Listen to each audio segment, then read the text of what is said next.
사고가 난 버스를 견인하던 차량이 미끄러지면서 1명이 숨졌습니다. 지원방송 모재성 기자가 취재했습니다. 운전석 옆면이 파손된 버스가 갓길에 세워져 있습니다. 옆에는 대형차를 견인하는 차량이 있고 주변으로 경찰 통제선이 생겼습니다.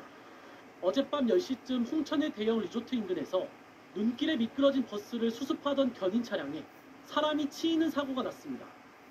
사고 현장입니다. 경사가 가파른 산길인데요. 이 버스를 견인하려던 차량이 뒤로 미끄러지면서 뒤에 있던 버스 기사를 그대로 덮쳤습니다. 70대 버스 기사 A씨는 심정지 상태로 병원으로 옮겨졌지만 숨졌습니다.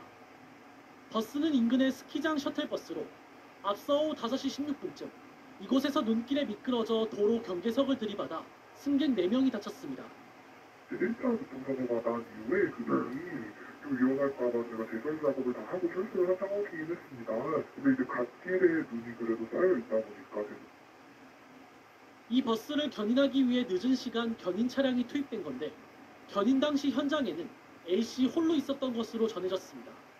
경찰은 견인차 운전자에 대한 업무상 과실치사 혐의를 검토하는 등 정확한 경위를 조사하고 있습니다. 승용차 한 대가 도로 한가운데 뒤집혀 있습니다. 앞서 어제 오후 5시 50분쯤에도 홍천군 하와알리 도로에서 승합차와 경차가 추돌해 3명이 다쳐 병원으로 옮겨졌습니다. 당시 사고 현장도 눈이 내려 길이 미끄러운 상태였습니다. 지원 뉴스 오재성입니다.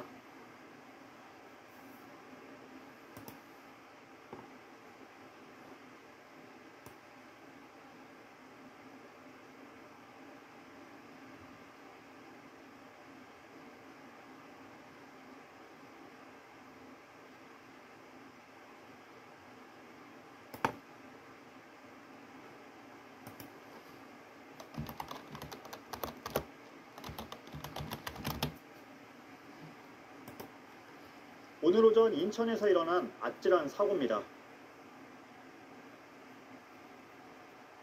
어린이 통학버스가 갑자기 주유소로 돌진했습니다. 다행히 어린이는 타고 있지 않았습니다. 경찰은 70대 운전자가 졸음 운전을 한 건지 아니면 차에 문제가 있었는지 조사하고 있습니다. 정재우 기자입니다. 노란색 버스 차량 한 대가 갑자기 돌진해 들어갑니다. 승용차 한 대를 스친 뒤 잇따라 두 차량 사이에 있는 주유기계도 들이받습니다. 오늘 오전 9시쯤 인천시 계양구의 한 주유소에서 벌어진 사고입니다.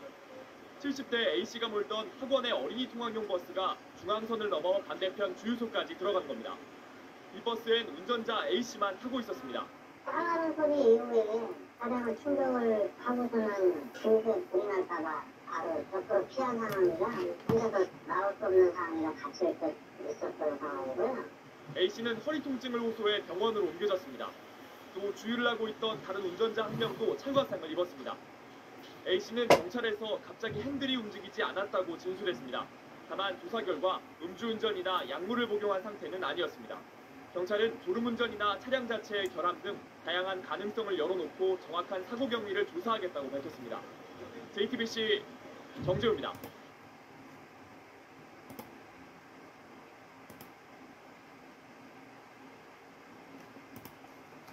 어린이집 앞에 영유아를 태운 통학버스가 도착합니다. 승하차 사고를 막기 위해 차량에서 일시정지 표지판이 펼쳐지고 전멸등도 켜집니다. 어린이들이 조심스럽게 차에서 내리지만 주변 차량은 멈추지 않고 그대로 달립니다. 배달 오토바이도 통학버스 옆을 쏜살같이 지나갑니다. 우선적으로 좀 멈춰가지고 해야 되는데 지금 현실적으로 그러고 하신 분이 한 분도 안 계십니다. 오히려 아파트 같은 데나 이런 어린이 차량이 있으면 경적을 울리고. 도로교통법은 통학버스 승하차 사고를 막기 위해 아이들이 타고 내릴 때 주변 차량은 일시정지 후 서행하도록 하고 있습니다. 중앙선이 없거나 편도 1차선 도로에선 반대 차선에 통학버스가 있더라도 잠시 멈춰야 하고 통학버스 앞지르기도 금지됩니다. 위반하면 벌점에다 범칙금 처분도 받지만 제대로 지켜지지 않고 있습니다. 갑자기 튀어나온다거나 옆으로 세일 위험이 있습니다. 그래야 해서 운전자께서 조금만 양보해 주시면. 광주광역시에서는 최근 3년간 어린이 보호구역에서 교통사고 48건이 발생했습니다. 안전하게 보행할 수 있도록 운전 중에 한 번 더 주의를 살피고 신호와 속도 등 교통법규를 반드시 지켜주시기 바랍니다. 경찰은 개학철을 맞아 어린이 통학 차량 안전 대책을 추진하고 보호자 동승 여부도 점검할 계획입니다. KBS 뉴스 김호입니다.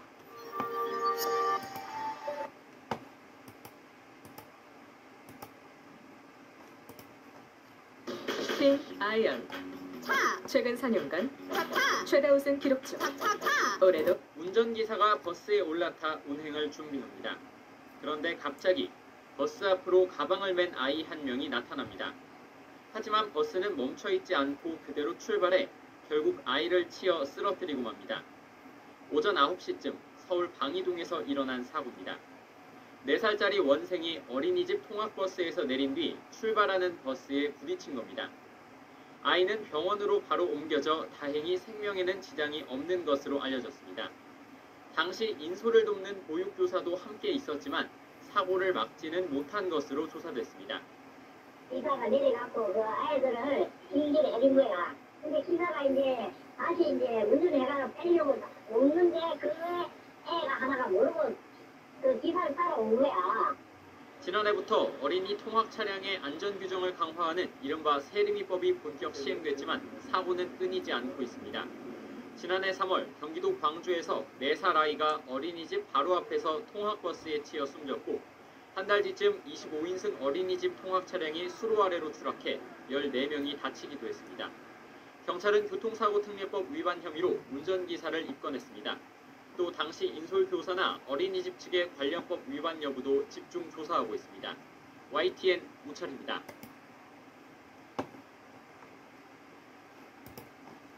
어린이들이 타는 통학버스 안전사고가 끊이지 않고 있습니다.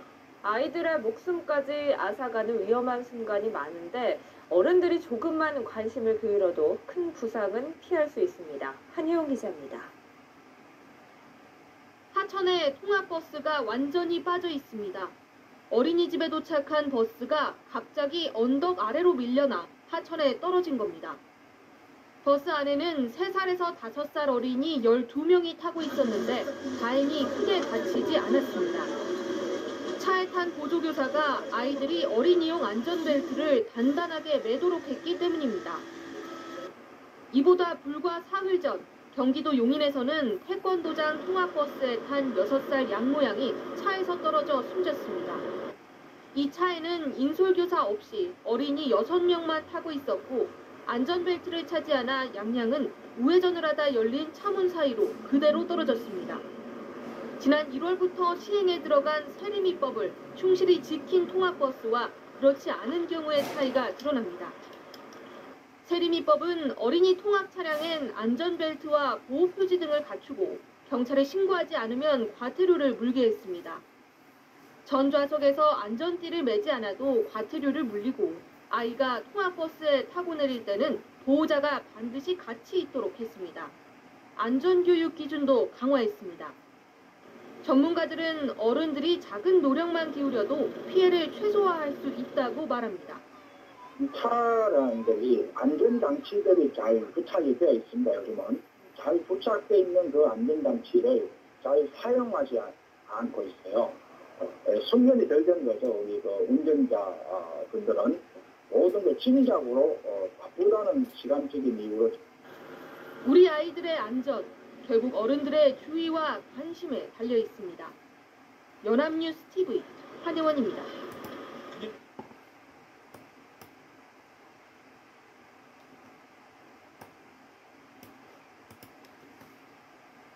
네, 또 한 번의 안타까운 어린이 사망 사고가 경기도 용인에서 발생을 했습니다. 달리던 학원 버스에서 6살 여자아이가 떨어져서 숨졌는데 이번에도 안일한 대처가 문제가 됐습니다. 한혜원 기자가 보도합니다. 경기도 용인 기흥구의 도로. 지난달 30일 오후 5시 50분쯤 이곳에서 태권도 학원 차량에 타고 있던 6살 양모양이 차 밖으로 떨어졌습니다. 학원 원장인 37살 A씨가 스타렉스 차량을 몰고 우회전하다 차의 운전석 뒷문이 열린 겁니다. A씨는 양양이 머리에 피를 흘린 채 떨어져 있는 것을 발견하고 바로 차에 태웠지만 다른 아이들을 먼저 내려주겠다며 병원이 아닌 태권도장으로 향했습니다. 양양은 사고 이후 10분 남짓 제대로 된 조치를 받지 못했고 뒤늦게 병원으로 옮겨졌지만 두개골 골절로 숨졌습니다. 사고 당시 차량 안에는 인솔교사 없이 8살 전후의 어린이 원생 6명만 타고 있었습니다. 지난 1월 개정돼 시행된 세리미법에 따라 학원버스는 관할 경찰서에 신고해야 하지만 이 차는 신고조차 되지 않았습니다. 경찰은 A씨를 체포해 제대로 문을 잠그고 출발했는지 등을 조사하는 한편 조만간 구속영장을 신청할 방침입니다. 연합뉴스 TV 한혜원입니다.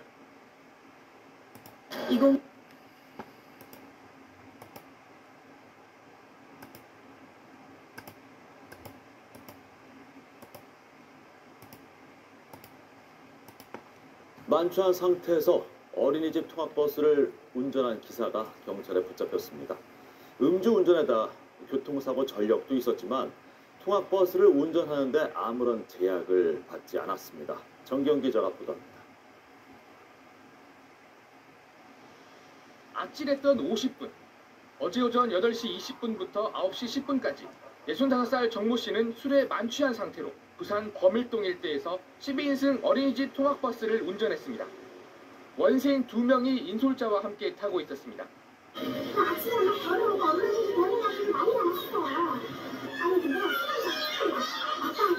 전날 새벽까지 술을 마신 정 씨는 술에 취한 상태에서 택시를 타고 돌아와 어린이집 차량의 운전대를 잡았습니다. 사고로 이어질 수도 있었던 아찔한 상황. 정 씨의 혈중 알코올 농도는 만취 상태로 면허 취소 수준이었습니다. 0.124가 나왔는데 자기가 생각했던 것보다 좀 많이 나왔다. 그래서 제의를 요구해서 지금 국과수에 감정을 내줍니다. 정 씨는 음주운전 2차례, 교통사고 3차례의 전력을 갖고 있었지만 어린이집 차량을 운전하는데 아무런 제약을 받지 않았습니다. 성전과자들은 확인할 방법이 있는데 음주운전을 한다, 무면허 운전을 한다든가 교통사고로 인해서 사고에 있는 전과자들은 다행히 사고로 이어지지는 않았지만 특히 안전하게 운행돼야 할 어린이집 통학 차량 기사가 벌인 만취 음주운전에 학부모들은 놀란 가슴을 진정시키지 못하고 있습니다. KNN 정경입니다.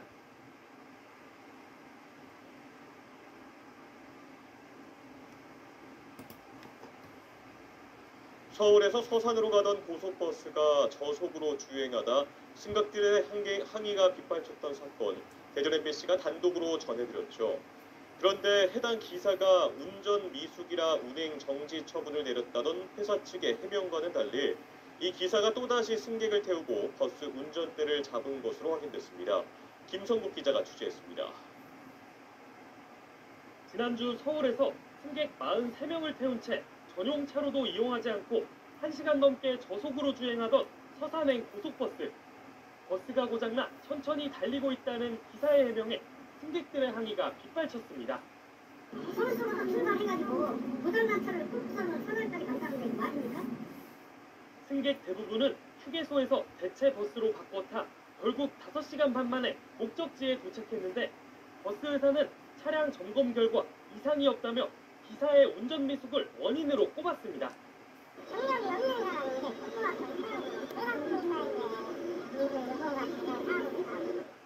회사 측은 곧바로 기사에게 운행 중지 처분을 내렸다고 밝혔지만 해당 기사는 이후에도 승객을 태우고 버스를 운행한 것으로 드러났습니다. 어제 오후 서산 버스터미널에서 승객 17명을 태우고 서울 강남까지 운행하는 등 문제가 불거진 이후에도 회사 측의 해명과는 어긋나게 계속 버스를 몰았던 겁니다. 회사 측은 운행 중지 처분을 내리려고 했지만 인력이 부족해 해당 기사에게 여러 차례 배차시켰다고 털어놨습니다. 그러면서 일종 대형 면허 보유 등 해당 기사의 자격에는 문제가 없다고 말했습니다. 지금 기사도 한 명이 딸려있는 상태고 배차 문제도 있다 보니까 하루 이틀 정도만 한 걸로. 하지만 위험천만한 운행을 지적하는 목소리는 회사 내부에서도 불거져 나왔습니다.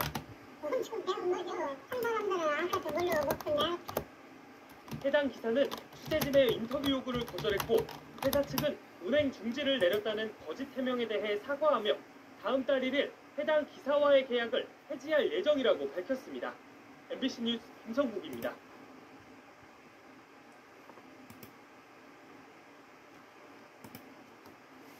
노선버스 부족으로 출퇴근길 불편을 겪던 경기도 수원 산업단지 노동자들이 새해에 큰 선물을 받았습니다. 역과 산업단지를 오가는 무료 셔틀버스가 투입돼 편리하게 이용할 수 있게 됐기 때문입니다. 보도에 강창규 기자입니다. 경기도 수원 고색동 일대에 조성된 수원 산업단지입니다. 125만 평방미터에 680여 개 업체가 입주했고 13,000여 명이 일하고 있습니다. 하지만 노선버스는 매우 드문 데다 정류장에서 회사까지 상당히 먼 길을 걸어야 합니다. 최소가 700에서 800m 정도는 걸어서 오다 보니까 더운 날이랑 이제 추운 날 같은 경우에는 좀 이 때문에 상당수 직원은 승용차를 이용해 극심한 교통난과 주차 전쟁이 빚어지고 있습니다. 수원시는 이런 불편을 해소하기 위해 경기도 일자리 재단과 협약을 맺고 새해부터 수원역과 산업단지를 직통으로 운행하는 일명 J버스를 투입했습니다. 국철 1호선 화성 병점역과 산업단지를 오가는 기존 셔틀버스 외에 새로운 셔틀을 추가한 겁니다. 가장 큰 애로사항이 출퇴근의 문제였어요. 마땅한 교통수단이 없으니까 전부 다 승용차를 갖고 다니니까 워낙 정체가 심하고 운행 첫날인데도 버스엔 승객들로 가득 찼습니다. 산업단지 곳곳을 순환하기 때문에 오래 걷지 않고 추위 걱정 없이 회사까지 갈 수 있습니다. 마을 버스 타고 다닐 때는 막 시간도 오래 걸리고 그랬는데 이 버스 생기고 나서는 한 20분 정도 단축된 것 같아요.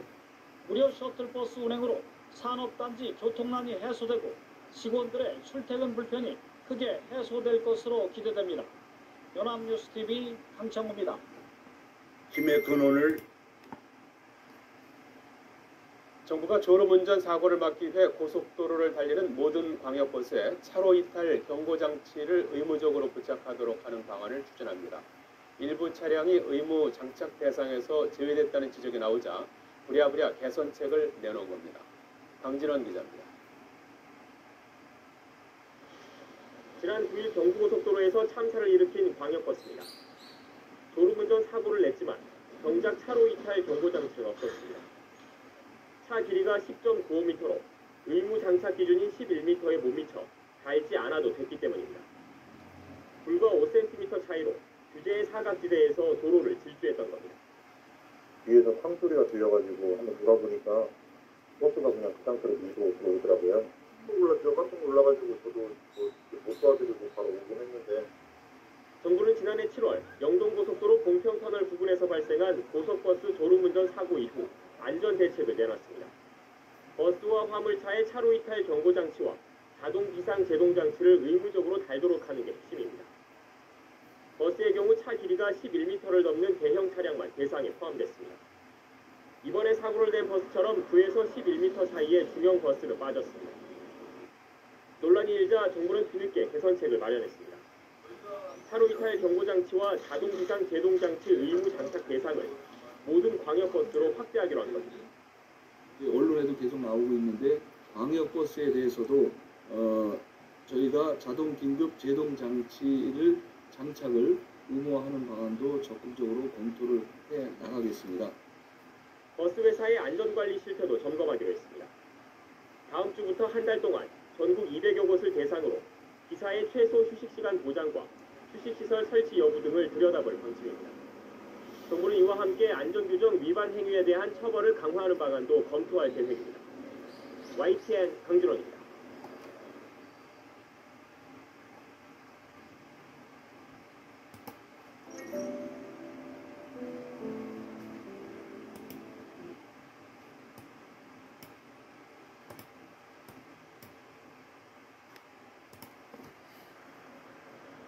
출근 시간 충북혁신도시 한 공공기관의 후문. 드디어 멈춰선 셔틀버스에서 수많은 직원들이 내립니다. 차량은 어디서 타고 오신 거예요? 서울에 출퇴근하시는 거예요? 혁신도시에서 운행되는 출퇴근 셔틀버스는 하루 36대. 대부분 서울 등 수도권을 오가는 노선입니다. 혹시 어디서 오시는 거예요? 차량은? 많이들 타시나요? 10개 공공기관의 직원 690여 명, 일부 공공기관은 직원 30% 이상이 이용하고 있습니다. 많이들 계신가요? 10대 타고 다니시죠? 어느 정도 돼요? 한 10명 중 10분 정도? 버스 요금은 10개 공공기관이 매년 예산으로 충당하는데 취재 결과 그 비용만 20억 원이 넘는 것으로 확인됐습니다. 동시에 혁신도시로 이주해 정착하는 직원은 늘지 않고 있습니다. 국토교통부가 조사한 타 지역 출퇴근 비율은 충북이 전국 10개 혁신도시 가운데 41%로 가장 높았고 가족 동반 이주율은 38%로 가장 낮았습니다. 일부 직원들은 정주 여건이 제대로 갖춰지지 않아 원정 출퇴근이 불가피하다고 하소연합니다. 혁신도시 직원들이 봤을 경우에 진짜 억울함을 느낄 수밖에 없거든요. 정주 여건을 풀어놨는데 진짜 심각한데. 저녁이면 사람들이 썰물처럼 빠져나가며 불이 꺼지는 혁신도시. 대책 없는 현실에 혈세 낭비가 계속되고 있습니다. KBS 뉴스 함영구입니다. 우리의 학원 영어 수학만 하면 되겠지? 안 됩니다. 논술. 흰 바탕에 노란색 줄이 그어진 버스 본 적 있으십니까? 서울시와 13개 자치구가 장애인과 노약자를 위해 무료로 운영하는 셔틀버스인데 정작 정류장에는 벤치 하나 제대로 설치되어 있지 않습니다. 유지가 불편하다면서 지자체도 시청도 나무라라 하며 항상입니다. 서울의 한 무료 셔틀버스 정류장. 버스를 기다리는 노인들이 줄지어 서 있고 보행 보조기에 앉아 있는 노인도 보입니다. 의자가 없어 차량 진입 업체용 말뚝에 앉아 있거나 벽돌 무더기에 엉덩이만 걸친 채 기다리기도 합니다. 다른 곳의 사정은 더 좋지 않습니다. 정류장 주변이 각종 물건으로 비좁다 보니 도로에서 위험한 승하차가 이뤄지고 있습니다.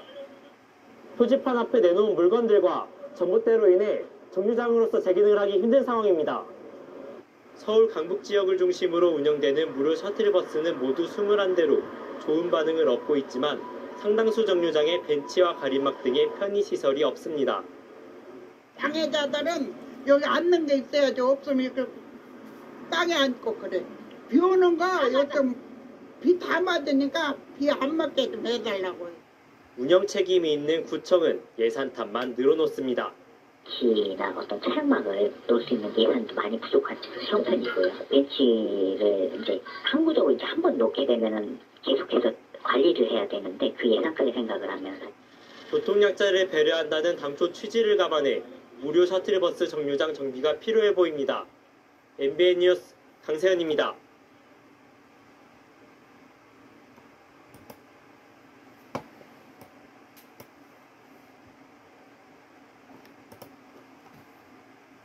뉴스투데이 2부 시작하겠습니다.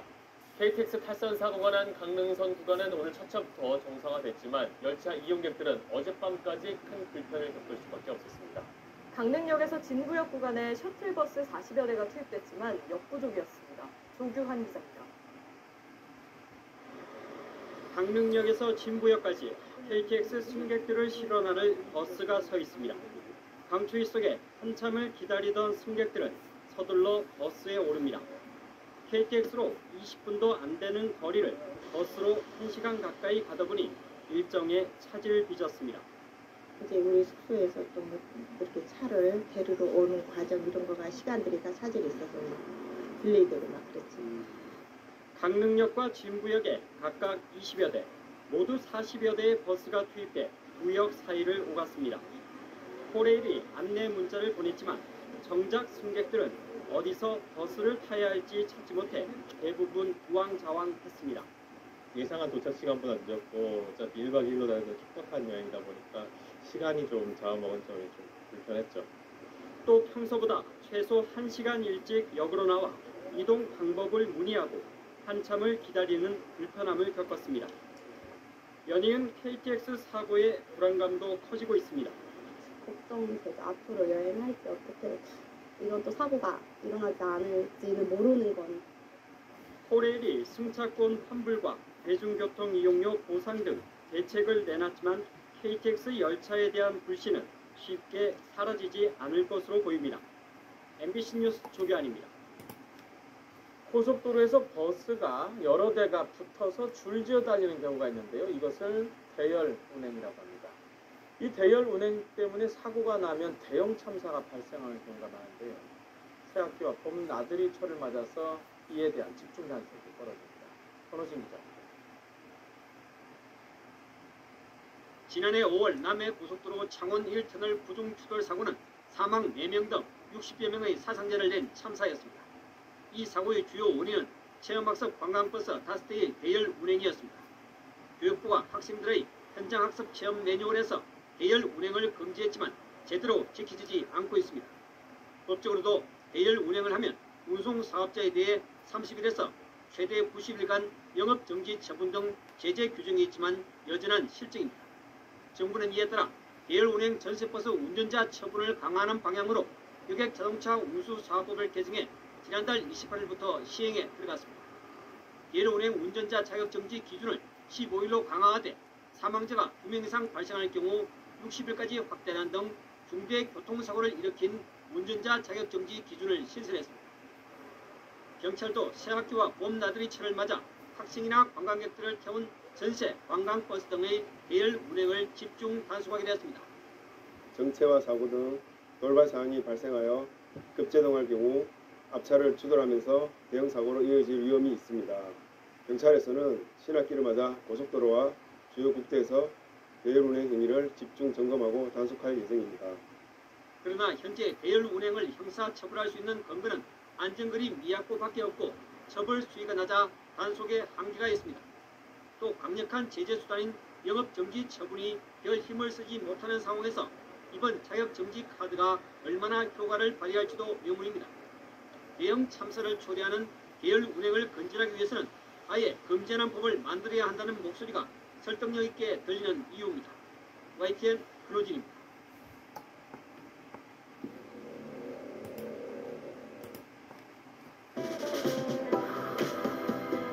아침을 후하게 본업.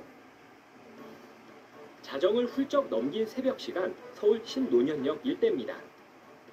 학생 수송을 뜻하는 노란색 승합차가 오더니 문이 열리고 사람들이 달려듭니다. 20분 뒤에도 또 20분 뒤에도 비슷한 상황이 계속 벌어집니다. 이런 차들은 업계에서 셔틀로 불립니다. 운전자들은 이런 대리기사를 경기도와 인천까지 실어다 줍니다. 그들만 알아볼 수 있는 표시등을 달았는데 파란색은 인천, 빨간색은 일산, 흰색은 대림동 등을 가는 차량입니다. 취재진도 대리기사로 가장에 탑승해봤는데 거리를 생각하면 요금은 저렴했습니다. 10시까지 3,000원이고요. 합정은 2,000원이에요. 어디 가세요? 나 합정. 이런 차들이 돈을 받고 사람을 실어 나르면 현행법상 불법입니다. 셔틀은 법을 비웃듯 과속과 신호 위반도 일삼았습니다. 대리기사를 매일 새벽 시간마다 실어 나르는 차량은 수도권에만 400대 이상으로 추정됩니다.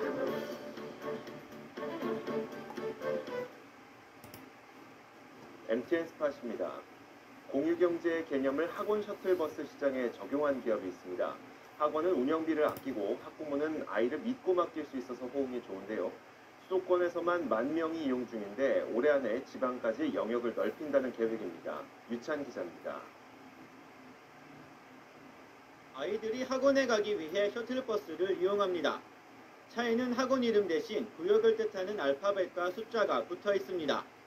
10여 개 학원이 함께 이용하는 이 버스는 공유경제 스타트업 셔틀타요에서 운영 중인 차량입니다. 전체 학원 중에서 차를 돌리는 학원은 20%밖에 안 되는데요. 그래서 공유경제 모델을 적용을 해서 이 나머지 80%의 작은 영상 학원들도 차를 이용할 수 있게 할 수 있지 않을까라는 생각을 시작하게 됩니다. 셔틀타요는 학원버스마다 남는 시간과 좌석을 함께 나눠 쓰는 공유경제 모델을 적용해 학원의 운영 부담을 줄였습니다. 규모가 작아 셔틀버스를 운영하지 못했던 곳, 셔틀 운영비가 부담이었던 학원들의 수요를 잡았습니다. 학부모들도 스마트폰을 통해 아이의 승하차 여부를 알 수 있어 안전 걱정을 덜었습니다. 출시한 지 2년 만에 미래, 송도 등 수도권 중심으로 셔틀버스 300대를 350개 학원에서 운영하고 있습니다. 이용 학생은 10,000명에 달합니다. 셔틀타요는 지방 진출로 성장세를 이어간다는 전략입니다. 수도권 유명 학원가에는 대부분의 차량들이 들어가 있는 상태인데 그 지방 수요는 아직 충당해드리지 못하고 있는 상황입니다. 그래서 다음 달부터 세종시 진출을 시작으로 조금씩 지방으로 내려갈 겁니다. 셔틀 타요는 그간 벤처캐피탈로부터 받은 누적 투자 금액이 50억 원에 이릅니다. 사업 핵심인 셔틀버스 운영 시스템에 집중 투자해 올해 연매출 30억 원 돌파를 노리고 있습니다. 머니투데이 방송 유찬입니다. 네, 유치원이나 학원 통학버스는 해당 기관 소유의 차량이라고 생각하는 분들 많을 텐데요. 실상은 개인 차량 기사들이 운영하는 경우가 더 많습니다. 그런데 운전기사와 교육기관을 중개하는 업체들이 수수료를 지나치게 높게 받으면서 기사들이 피해를 보고 있다는 주장이 나오고 있습니다. 신주현 기자가 보도합니다. 어린이집 등하원용 승합차를 운행하는 기사 A씨. 학원과 운전기사를 이어주는 전문 중개업체를 통해 일자리를 얻었습니다. 학원에서 받는 한 달 급여는 250만 원 남짓. 업체 측은 중개 수수료라며 월급의 40%에 해당하는 100만 원을 받아갔습니다. 소액이 100만 원 줬거든요. 150만 원이야. 보통 한 60, 70km 뛰면 지금 같은 경우는 한 50만 원이 이렇게 갔습니다. 한 달 10만 원꼴이야. 또 다른 중개업체입니다. 급여의 10%를 선불로 받고 매달 급여의 3, 4%씩 떼어가고 있습니다. 아니지, 병원인데 100만 원에 상품 구조를 사용비를 받는 걸 갖고 그거를 5만원을 받는다 하는 거는 어린이집과 학원 상당수는 버스 구입비와 기사 채용 부담을 이유로 통학 차량을 직접 운영하지 않는 상황. 전국 학원연합회는 통학 차량의 70% 이상이 개인 차주의 지입차를 이용하는 것으로 추산하고 있습니다. 그런데 전문 중개업체가 중간에서 일감을 독점하다 보니 건건히 계약하는 기사들은 과도한 수수료에도 중개업체의 눈치를 볼 수밖에 없습니다. 만약 웃으니까 그러니 하면은 요즘 사람 도와줄 수 있어요. 빨리 보여주니까 속에 쓴다는 명목 하에 너무 통기치하던 말이라 너무 끌어이 들어요. 업계에서는 통학 차량이 어린이 안전 문제와 직결되는 만큼 학원과 기사들을 연결하고 관리하는 공공중개 플랫폼이 필요하다고 지적합니다. 고효과 속에 높은 수수료 부담까지 통학 차량 운전자들의 한숨이 깊어지고 있습니다. KBS 뉴스 신주연입니다. 대전 MBC가 연속 보도한 여고생 성폭행 혐의를 받는 통학 차량 운전기사가 구속되면서 재발 방지 대책을 마련해야 한다는 목소리가 나오고 있습니다. 제도권 밖에서 운영되는 중고등학생 사설 통학 차량을 엄격하게 관리하는 등 법 개정이 필요하다는 겁니다. 김지혜 기자가 취재했습니다. 자신의 통학차를 이용하던 여고생을 수년간 성폭행한 혐의로 구속된 50대 남성은 고소장이 접수된 당시에도 여전히 통학차량을 운행해 왔습니다. 현행 도로교통법상 13살 미만 유치원, 초등학교 등 어린이를 대상으로 하는 통학버스는 경찰서 신고 등 허가제로 감독을 받지만 중고등학생 통학차량은 제외됐습니다. 게다가 학생들로부터 돈을 받고 사설로 운행하는 중고등학교 통학차는 운송사업법상 불법이지만 수십 년째 관행처럼 해온 것이 공공연한 사실입니다. 사실상 무법지대에 있는 건데 이번 기회에 해묵은 과제인 중고등학교 통학차량 관리에 지자체와 교육청이 함께 나서야 한다는 주장이 나오고 있습니다. 안전장치나 기타 보호시설 부분들을 갖출 수 있도록 공적인 감시 체계를 갖출 수 있도록 방안을 마련하는 게 지금 필요하지 않습니다. 또 모든 통학차를 등록제로 전환해 양성화하고 운전자 자격 요건을 강화하는 법 개정이 선행돼야 한다는 목소리가 나옵니다. 예, 중고등학생들을 대상으로 한 통학버스의 경우에도 예를 들면 성범죄자들의 운전을 제한한다든지 하는 그런 내용을 포함된 법 개정안을 검토하고 있습니다. 지난해 1월 성범죄자의 자격 취득 금지 등을 담은 어린이 통학버스 운전자에 대한 법안이 발의됐지만 이마저도 국회에서 낮잠을 자고 있는 상황. 사실상 관리 사각지대에 놓인 사설 통학차량 전반에 대한 점검과 제도 마련이 시급합니다. MBC 뉴스 김지혜입니다.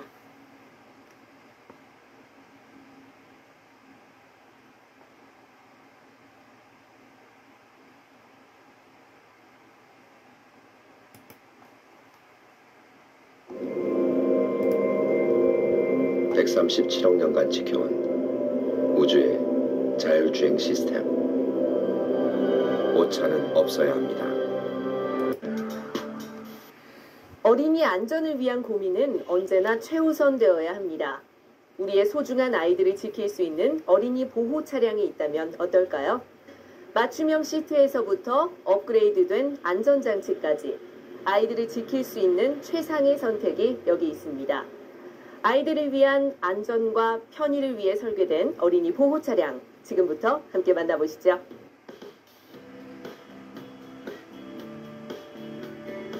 어린이 안전을 위해 설계된 노란색의 맞춤 전용차를 국내 최초로 사용하고 있다는 경기도의 한 유치원을 찾았습니다. 순환 통학 차량을 보기 위해 지정 정류소부터 나가봤는데요. 노란색 차가 이내 눈에 들어왔고 정류장에 멈춰섰습니다. 가까이 오자 통학 차량이 좀 특이하게 생겼다는 생각이 들었습니다. 늘 봐오던 어린이 통학버스나 승합차와는 다른 높고 커다란 풍채 때문인데요. 이 덩치 큰 차에 어떻게 앙증맞은 아이들이 올라탈 수 있을까 살짝 걱정도 됐습니다. 그런데 문이 열리면서 어린아이들이 오르고 내리기 쉽게 해주는 전자동 발판이 나왔습니다. 모든 후미차들이 멈춰야 한다는 것을 알리는 경광등도 동시에 작동되기 시작했는데요. 물론 운전석 옆 좌측에서도 천사의 손이 살포시 펼쳐져 나와 정차에 있다는 것을 알려주고 있었습니다. 이런 정차 안전 시스템들이 가동되자 유치원생들은 인솔교사의 손을 잡고 하나둘씩 통학 차량에 올랐고 차 안의 인솔교사는 좌석으로 이동합니다. 실내에 들어서니 높이와 폭이 작은 좌석들이 자리하고 있었고 여기에는 어린이 전용 3점식 좌석 안전띠가 설치되어 있었습니다. 작은 체형에 맞춰진 좌석과 3점식 좌석 벨트를 보는 순간 이 차는 어린이 보호장구 도움 없이도 안전하겠구나 하는 생각이 들었는데요. 탑승 안전을 지켜주는 교사의 역할도 돋보였습니다. 유치원생들을 좌석에 앉히고 3점식 좌석 안전띠를 꼼꼼하게 확인하면서 채워주는 모습, 그것이 바로 사랑이 아닌가 싶었습니다. 아이들도 싫지 않은 듯 친구들과 얘기하면서 웃는 모습을 뒤로하고 통학 차량에서 내렸습니다. 유치원생도 각자 제자리에 착석한 것을 점검한 인솔교사가 운전기사에게 출발해도 된다는 것을 알리자 천천히 문이 닫히기 시작했는데요. 문이 작동하자 어린이 보조 발판도 같이 움직였고 완전히 닫히면서 안쪽으로 사라졌습니다. 운전석 쪽 손 모양의 표지판 천사의 손도 이내 자취를 감췄는데요. 통학차의 뒷모습을 보며 하차 지점인 유치원으로 향했습니다. 장기 렌트 업계에서 퇴출될 각오하고 올립니다. 업계에서 정해놓은 가격 밖에 보시고 딱 받을 가격만 받고. 경기도 용인시 수지구에 위치한 영어 유치원 키즈의 끝. 이곳은 어린이들을 위해 보다 안전하면서도 특별한 어린이 보호 차량을 운영 중이었는데요. 도착한 차 안에서 어린이들을 다시 만났습니다. 유치원생들은 탑승 때처럼 3점식 좌석 안전띠를 착용한 채 좌석에 앉아 있었습니다. 벨트 착용이나 좌석이 불편하다고 칭얼대거나 싫다고 보채는 원생은 하나도 없었습니다. 어린 동심이 느끼는 통학차는 어떤 것이었을까요? 매일 유치원 올 때 이 버스 타고 오잖아요. 이 버스 어떤 것 같아요? 버스 멋져요. 멋져요? 이렇게 안전벨트 다 하고 있잖아요, 친구들. 하니까 어떤 것 같아요? 안전하고 편해요. 답답함 없는 넓은 공간감, 거기에 지붕까지 높다 보니 어린아이들의 마음까지도 탁 트인 것 같다는 생각이 들 정도로 통학 차량 이용을 즐기고 기뻐하는 모습들이었는데요. 원장님께 이 차를 선택하게 된 연유를 알아봤습니다. 기존에 운행되고 있는 그런 어린이 통학 차량에는 3점식 안전벨트가 전체적으로 다 이제 착용을 할 수 있는 그런 차가 없더라고요. 그런데 이제 이 차를 통학 차량으로 이용할 수 있다는 정보를 그걸 알아보고 있을 때 그런 정보를 듣게 된 거예요. 그래서 얼른 이 차를 통학 차량으로 선택하게 됐습니다. 물론 이 차가 비싸기는 하지만 아이들의 안전이 가장 우선이기 때문에 그런 거는 생각하지 않고 이 차를 구매를 하게 됐는데요. 저희들의 그런 마음을 어머님들이 잘 알아주시더라고요. 아이들을 위해서, 아이들의 안전을 위해서 어떤 이렇게 지출이 되는 거를 신경 쓰지 않은 거였기 때문에 어머님들이 그런 부분을 알아주셔서 너무 감사하더라고요. 권유가 아닌 선택이었고 어린이 안전을 위해 구매했다고 하는데요. 어린이 안전을 최우선하는 통학 전용 차량의 특징을 찾아보겠습니다. 벤츠 스프린터 차체 기반의 최적의 안전 설계와 디자인 접목으로 탄생된 27인승입니다. 좀 전에 만났던 어린이들의 탑승 안전보호와 편의 제공을 위해 많은 부분들이 맞춤 제작된 1호차라고 하는데요. 먼저 가장 중요한 승하차 안전 기능부터 확인해 보겠습니다. 외부에서 도어 레버를 당기거나 내부 버튼 조작으로도 열리고 닫히는 자동 슬라이드 출입문에도 보호 안전장치가 내장돼 있었습니다. 손가락이 끼는 정도의 작은 충격에도 닫히던 문은 이렇게 반대로 열립니다. 충격 감지 개폐 시스템 채택은 아이들의 신체 끼임 사고를 비롯해 문에서 발생될 수 있는 모든 사고에 대비한 겁니다. 이번에는 다른 차에는 없고 오직 이 차에만 있는 어린이 전용 좌석과 생명의 띠에 대해 알아보겠습니다. 이 차의 가장 큰 특징 중에 하나가 바로 아이들의 안전을 위한 3점식 안전벨트입니다. 자동차 및 자동차 부품의 성능과 기준에 관한 규칙에는 어린이 운송용 승합자동차의 승객석 좌석 안전띠 구조는 어린이 신체 구조에 적합하게 조절될 수 있다는 정도의 단순 문구로만 명시되어 있습니다. 때문에 어린이 보호 차량임에도 성인 위주로 제작된 좌석과 2점식 좌석띠가 장착된 현실은 위험해 보였는데요. 상체를 잡아주지 못하는 단점은 머리와 가슴에 가해지는 치명적 부상을 막을 수 없고 다만 충돌 때 튕겨져 나가는 몸을 지지해주는 정도에 그치기 때문입니다. 하지만 3점식 좌석 안전띠는 이와 다릅니다. 게다가 벤츠 스프린터 통학 차량에 장착된 어린이 전용 좌석과 3점식 좌석 안전띠는 더욱 특별했습니다. 핵심은 어린 체형이 요구하는 맞춤형 좌석과 일체화를 이룬 3점식 어린이 전용 좌석 안전띠 장착에 있습니다. 높은 좌석 밀착도가 뒤틀리고 이탈되는 상체 위험을 막고 지지하는 탁월한 안전 기능을 발휘하기 때문인데요. 국내에서 어린 탑승객 안전을 지켜주고 보장하는 전용 좌석과 띠는 아직 개발되지 않았다고 합니다. 이번에는 승하차를 비롯한 출발 등 다양한 위험 조건에 노출된 어린이들을 보호할 수 있는 안전 부가 기능과 주행 안전장치에 대해 알아보겠는데요. 네, 기사님 직접 이렇게 어린이 보호 차량 운행하고 계시잖아요. 좀 얼마 전에 안타까운 사고가 있었는데 차량 뒤쪽에 아이를 미처 보지 못하고 큰 사고가 났었어요. 후사경이 있기는 하지만 그래도 어쩔 수 없이 사각지대가 있거든요. 그렇습니다. 이 차는 어떻게 다른가요? 네, 이 차는 물론 법적 조치에 대한 그 후사경이 다 달려 있어도 후사경에 대한 그 보는 시각이 있기 때문에 사각지대가 발생합니다. 그러므로 이 차는 화면으로 기사가 직접 확인할 수 있도록 장치가 되어 있어 앞과 뒤, 양옆을 다 확인할 수 있는 장치가 부착되어 있어 확인하고 출발할 수 있습니다. 네, 사각지대를 어떻게 확인할 수 있을까요? 사각지대는 제 운전석 밑에 스위치가 있기 때문에 순차적으로 앞, 뒤, 좌우를 다 확인할 수 있습니다. 앞쪽 화면에서 안 보이는 부분까지 다 확인이 되는군요. 네, 그렇습니다. 차를 직접 운행하는 이종건 팀장님은 고급 승용차 못지않은 주행 안전성도 필요하지만 시야 사각지대를 한눈에 볼 수 있는 기능을 최고의 안전장치로 꼽는다고 했습니다. 출발 전 반드시 차 주변과 앞뒤 그리고 앞바퀴 좌우측과 범퍼 아랫부분까지 비춰주는 어라운드 뷰로 직접 확인해야만 안심이 된다고 하셨습니다. 다양한 안전 부가장치들 역시 안전운행에 많은 도움이 되고 있었습니다.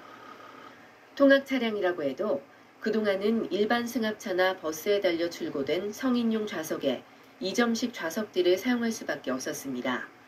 뿐만 아니라 상대적으로 낮은 키의 어린아이를 볼 수 없는 높은 운전석 위치와 구조 때문에 하차한 어린이를 치는 일도 가끔 발생되고 있습니다.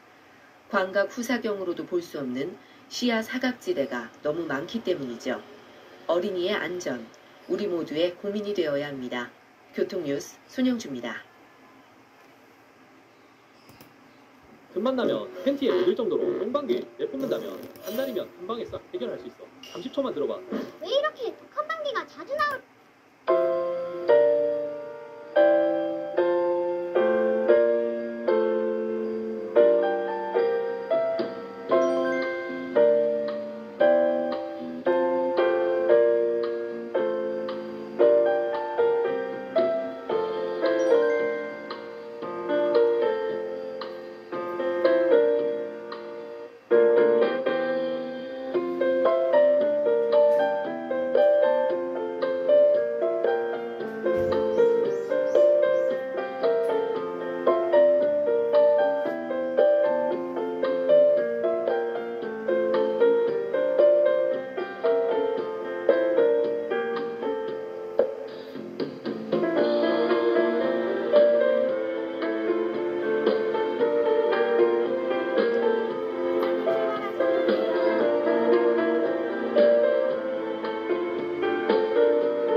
아무리 강조해도 지나치지 않는 게 있죠. 안전일 겁니다. 우리시 관내 어린이집은 총 697개소입니다만 큰 사고 없이 안전하게 차량 운행이 되고 있는 것은 아마 어린이집 보육 교직원님들의 발로 뛰는 헌신적인 노력 덕분입니다. 언론에 보면 어린이집에서 통학 차량이 안전사고에 많이 노출되어 있는 소식을 듣게 됩니다. 그래서 김해 씨는 어린이집 통학 차량 업무 매뉴얼 홍보 영상을 제작해서 배부하게 되었습니다. 보육 교직원 여러분, 아이들 보육에도 최선을 다하고 계시지만 통학 차량 안전 수칙을 잘 지켜서 부모님들이 안심하고 믿고 맡길 수 있는 최고의 김해시 어린이집이 되시길 기대합니다. 고맙습니다. 김해시 어린이집 화이팅!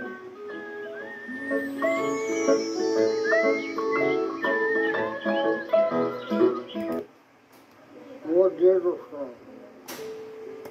который за освобождение Кореи, вот она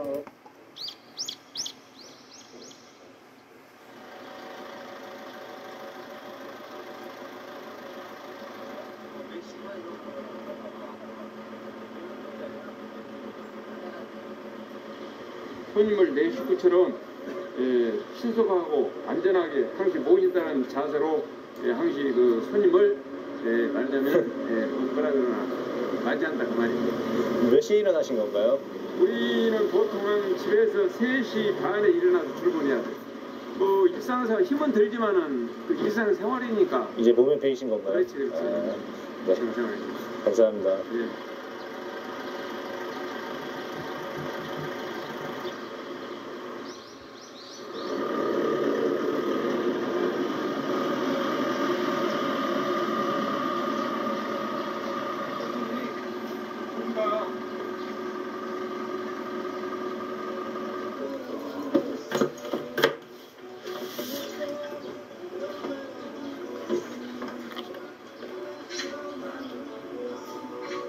후에는 생생한 스포츠 소식도 전해드릴게요. 6시 7분 지나겠습니다.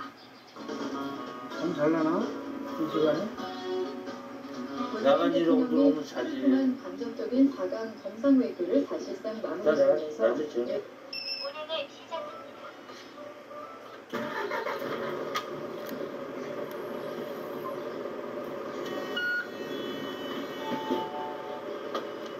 자리에 꼭 앉으라고 해 이제 안 앉은 거는 안 가. 괜히 넘어져가지고 쫓아져가면 내가 다 물어야 돼.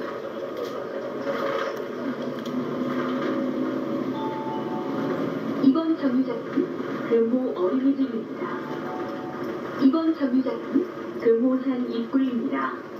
다음 점유자는 신금호역입니다.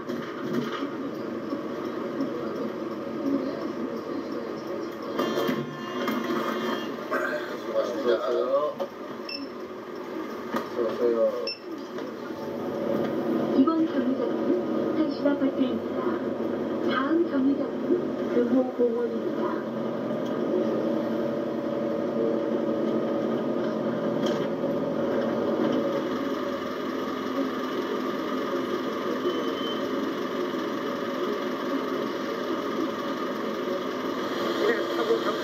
근데 말버스가 조금 자주 와. 자주 온다. 우리는 새벽길에 갈 때는 큰 버스, 시내버스 타고 올 적에는 이거 타고 환승되니까는 좋더라고.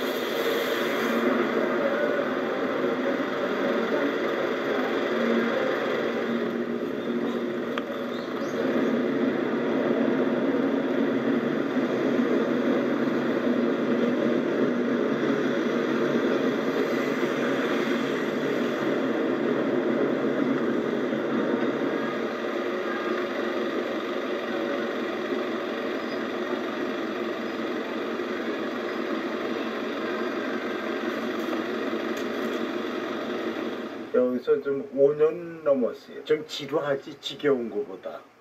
너무 짧아가지고. 너무 짧아서. 아주머니들, 시장 보러 다니는 분들, 그리고 젊은 애기 엄마들, 그 유치원, 유아원 애들 데려다주고 그러냐고. 만족해요. 그리고 나이도 있고 그러니까 다른 거 뭐 해서 일할 만한 데 있어. 이 정도 일이면 되지.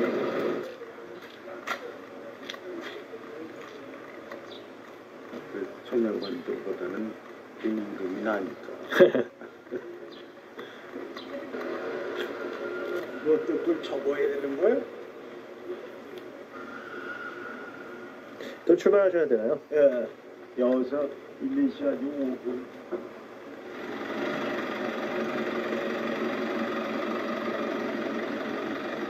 올라오기도 힘들고 무리가 아프니까 그래서 내려가기 힘들고 시간이 모자라요.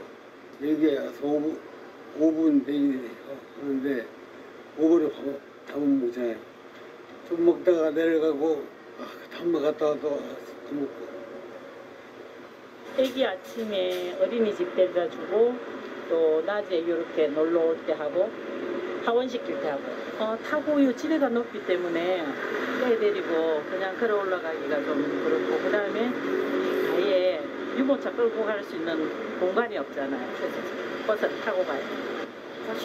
기사님 보니까 식사를 안에서 잠깐 10분 내에 하시는 것 같은데 그게 너무 좀 마음이 좀 사실 그렇더라고요.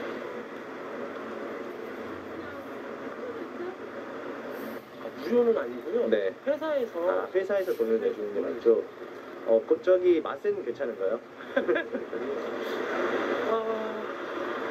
사실 그 도시락을 네. 회사에서 이제 식당이 이렇게 잘 안 되면은 편의점이라든지 아니면 그냥 도시락 업체에서 도시락을 하다가 차 안에서 드시거나 집에서 그냥 드시거나 그러더라고요. 좋아 보이진 않아요. 예. 아마 서울시는 제일 나을 거예요. 거기만큼 많이 바뀌어야죠. 어떤 식으로? 쉬는 시간 여유도 좀 주고 식사 시간을 하고 쉬는 시간 여유를 많이 줘야 되죠. 사실 너무 힘들어요.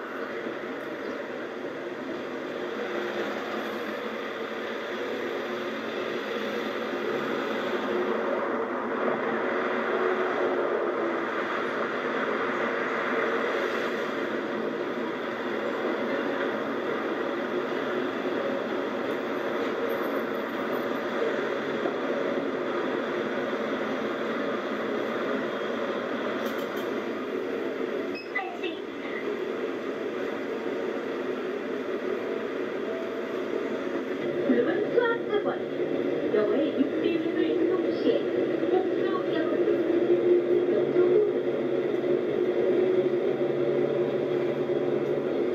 그런데 운전을 이제 뭐 오래 하다 보니까 이제 뭐 모여 뵌 거죠 그냥. 국토교통부에서 금년에 이제 그 쉬는 시간을 줘라 이렇게 해가지고 한 거지. 그 전에는 막 뱅뱅이 돌았어요. 밥 시간도 없이 마찬가지로 한 90% 이상이. 네. 옛날에 한 4, 5년 전만 해도 130만 원, 150 많이 봐야 150만 원 아니지. 지금 현재는 220만 원 월급이. 네. 나는 여기 막 9번이나 10번, 12번 같은 경우에는 70 넘은 사람도 있어요. 그 세대는 국민연금을 아마 붙지 못하실 거예요. 얼마 안 될 거예요. 아마 국민연금 타도 한 20만 원밖에 안 될 거예요. 그러니까 나와서 일을 하는 거예요. 70 넘은 사람. 네.